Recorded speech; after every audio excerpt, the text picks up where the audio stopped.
할렐루야. 여전히 오늘도 새로운 피조물 설교를 합니다. 나는 구약의 그 어둠의 자식들 아닙니다. 오순절 이후에 거듭난 새로운 피조물입니다. 하나님의 생명과 본성을 가진 하나님의 아들입니다. 하나님의 아들의 권세로 지금 설교하고 있습니다. 7번째, 나는 사막으로 가도 형통합니다 라는 제목입니다. 본문입니다. 잠언 10장 22절, 여호와께서 복을 주심으로 사람으로 구하게 하시고 근심을 겸하여 주지 아니하시니라. 아멘. 여러분, 하나님께서 복을 주시지 않아도 우리는 부자로 살 수 있습니다. 잠자지 않고 투잡, 쓰리잡 하면 됩니다. 사기치고 속이면서 횡령을 할 수도 있습니다. 이처럼 예수 믿지 않고 하나님 밖에서도 부자가 되는 방법은 수없이 많습니다. 그런데 이러한 것들은 그들의 생명을 빼앗아가게 될 것이라고 성경은 말씀하고 있습니다. 잠언 1장 19절입니다. 이처럼 이익을 탐하는 자의 길은 결국 자기의 생명을 잃게 하느니라. 아멘. 이러한 방법으로 부요를 취한다면 결국 쓴뿌리를 갖게 될 것이고 다른 사람들에게 피곤함과 스트레스를 주게 될 것입니다. 그러나 오늘 본문은 말씀합니다. 하나님의 축복은 부요를 가져다 주지만 근심을 겸하여 주지 않습니다. 할렐루야. 이처럼 우리는 잠 못 자고 투잡, 쓰리잡을 하지 않고서도 하나님의 방법을 통해서 재정적으로 형통을 누릴 수가 있다는 사실을 믿으시길 축복합니다. 아멘. 하나님은 아브라함에게 말씀하십니다. 내가 너로 큰 민족을 이루고 너에게 복을 주어 내 이름을 창대케 하리니 너는 복의 근원이 될지라. 아멘. 창세기 12장 2절 말씀입니다. 여러분, 아브라함이 받은 복은 그가 열심히 일을 해서 받은 복이 아닙니다. 창세기 12장에 보면 아브라함은 가뭄을 피해 애굽으로 내려갑니다. 그런데 아브라함은 애굽으로 내려가자마자 애굽에 대한 정보를 듣게 됩니다. 애굽의 바로왕은 예쁜 여자만 보면 다 잡아간다는 것입니다. 그리고 혼인을 한 부인이 예쁘면 남편을 죽이고 그 부인을 빼앗아 간다는 것입니다. 그래서 깜짝 놀란 아브라함은 바로왕에게 자기 아내를 자기의 누이라고 거짓말합니다. 그런데 창세기 10장 17절에 보면 여호와께서 아브라함의 아내 사레의 일로 바로와 그 집에 큰 재앙을 내리신지라. 아멘. 이 사건으로 인해 잘못은 아브라함이 했는데 책망은 바로왕이 받습니다. 왜 그렇습니까? 주인공이 바로 아브라함이기 때문입니다. 하나님은 지금 아브라함을 위해서 일하시고 아브라함을 축복하고 계시기 때문입니다. 그런데 여러분, 가나안 땅에 아무리 기근이 왔다 해도 기도하고 버티고 살아야지 아브라함은 왜 애굽으로 내려갔다가 마누라를 뺏겼는가 라고 말하지 마시기 바랍니다. 이 기근은 말씀에 순종하고 본토 친척 아비집을 떠난 아브라함에게 하나님께서 너와 함께 하신다, 하나님께서 너를 위해서 일하신다는 사실을 보여주기 위한 기근이었기 때문입니다. 할렐루야. 이처럼 아브라함은 애굽으로 내려갔다가 하나님의 일하심과 하나님의 도우심, 그리고 너를 축복하는 자는 내가 축복하고 너를 저주하는 자는 내가 저주한다는 이 하나님의 언약의 말씀을 애굽에서 경험하게 되었던 것입니다. 할렐루야. 아브라함은 자기 아내를 팔아먹고도 부자가 되었습니다. 왜 그렇습니까?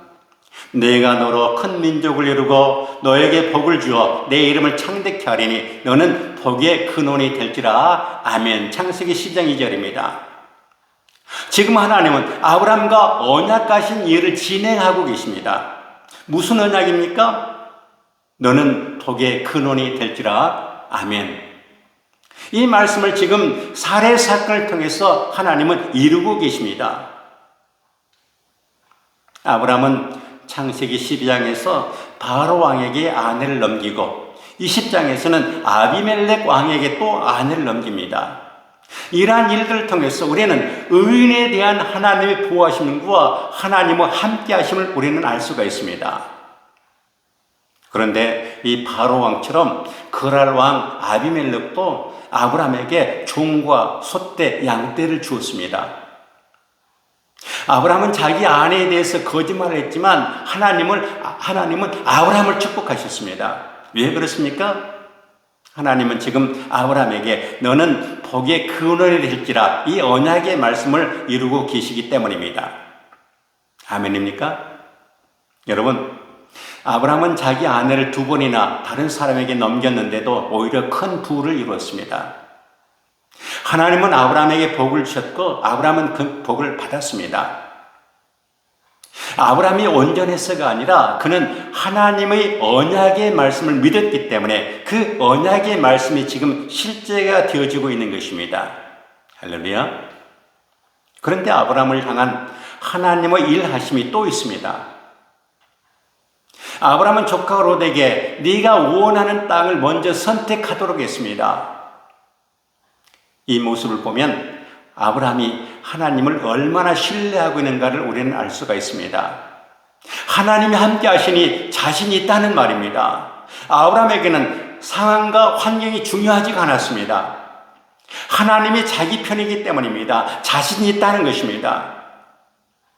아브라함은 어떻게 그렇게 할 수가 있었습니까? 아브라함이 바라보고 있는 것은 지금 환경이나 상황이 아니었기 때문입니다. 아브라함은 하나님이 자신에게 공급자이심을 알고 있었습니다. 여호와는 나의 목자시니 내가 부족함이 없습니다. 아브라함은 하나님의 공급 라인이 자신에게 연결되어 있다는 사실을 알고 있었습니다. 아브라함은 자기 자신이 이미 축복자라는 사실을 알고 있었던 것입니다. 아멘입니까? 그래서 조카 롯에게 말합니다. 네가 원하는 것을 먼저 선택하라. 나는 사막으로 가도 형통할 것이다. 할렐루야. 이것이 아브라함의 그 하나님께 대한 신뢰입니다. 나는 사막으로 가도 형통한다. 상과 환경은 상관이 없다는 것입니다.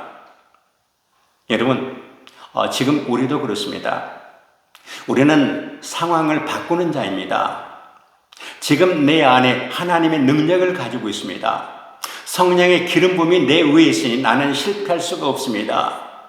나는 나에게 능력 주시는 그분 안에서 모든 것을 할 수 있습니다. 할렐루야.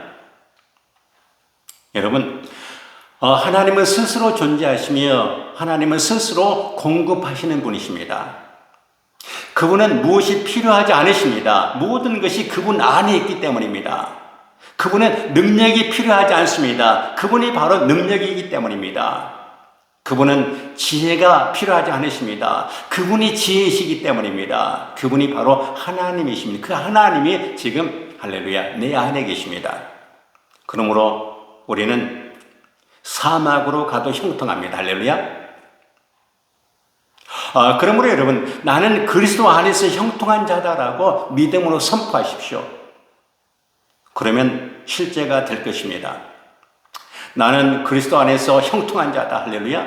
나는 그리스도 안에서 형통한 자다. 나는 그리스도 안에서 형통한 자다. 그 복을 누리며 사시기를 축복합니다. 우리는 사막으로 가도 형통합니다. 할렐루야. 기도합니다. 아버지 하나님, 나는 그리스도 안에서 하나님의 능력이 되었으니 감사합니다. 그러므로 믿음으로 선포하면 상황은 변화될 수밖에 없습니다. 성령의 기름 부음이 내 위에 있으니 나는 실패할 수 없습니다. 나는 나에게 능력 주시는 주님 안에서 무엇이든지 할 수 있습니다. 스스로 존재하시며 공급하시는 하나님이 내 안에 계시기 때문입니다. 예수님 이름으로 기도합니다. 아멘.